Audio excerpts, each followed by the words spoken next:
ये कहानी सुनने के बाद शायद तुम्हारी लाइफ बदल सकती है। तो कहानी कुछ ऐसी है कि एक राजा है जो अपने ब्यूटीफुल पैलेस में रहता है।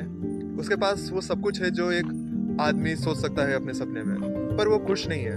वो अपने वेल्थ से खुश नहीं है, वो अपने कंफर्ट से खुश नहीं है। उसके अंदर एक खालीपन है। हर सुबह वो अपने पैलेस में वॉक के लिए निकलता है और एक दिन वो देखता है अपने एक सर्वेंट को जो काफी खुश है। वो मुस्कुरा रहा है, वो गा रहा है और वो काफी खुश था। बट राजा सोचने लगा कि इसके पास तो कुछ नहीं है, ये तो गरीब दिख रहा है, ये काफी थका हुआ दिख रहा है। बट इसके पास कुछ नहीं है, फिर भी ये इतना खुश कैसे? और मेरे पास सब कुछ है, फिर भी मैं खुश नहीं हूँ। उसके बाद राजा ने अपने ट्रस्टेड एडवाइजर को बुलाया और उससे पूछा कि ये बंदे के पास कुछ ना होके भी ये इतना खुश है और मेरे पास सब कुछ होने के बाद भी मैं अपने अंदर खालीपन महसूस करता हूँ, ऐसा क्यों? वो एडवाइजर थोड़ा मुस्कुराया और कहा कि शायद ये अभी तक क्लब 99 का मेंबर नहीं है। राजा थोड़ा शॉक हुआ और पूछा, ये क्लब 99 क्या है? उसी रात एडवाइजर उस सर्वेंट के घर के बाहर एक पाउच में 99 गोल्ड कॉइन्स रख के आ जाता है और दूर से ही राजा और वो एडवाइजर देखते हैं। अगली सुबह जब सर्वेंट वो पाउच पाता है तो वो बहुत ज्यादा एक्साइटेड हो जाता है। वो और उसकी वाइफ एक्साइटमेंट में कॉइन्स को काउंट करना शुरू कर देती है और प्लान्स बनाते हैं कि हम इन पैसों से ये करेंगे, इन कॉइन से ये करेंगे।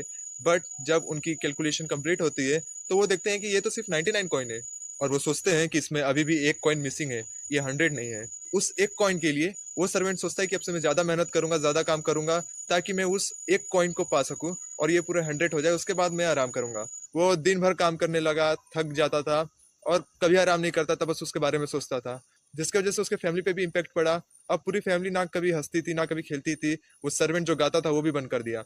कुछ दिनों बाद जब राजा ने उस सर्वेंट को वापस से देखा तो वो ना गा रहा था, ना मुस्कुरा रहा था और ना ही वो खुश था। उसकी खुशी ऐसा लगता था कि छीन ली गई है, बट उसकी खुशी तो उसी के पास थी। अब राजा को समझ आया कि हैप्पीनेस उसी टाइम चली जाती है जब हम उन चीजों का पीछा करने लगते हैं जो हमारे पास नहीं है और उन चीजों को छोड़ देते हैं जो हमारे पास है।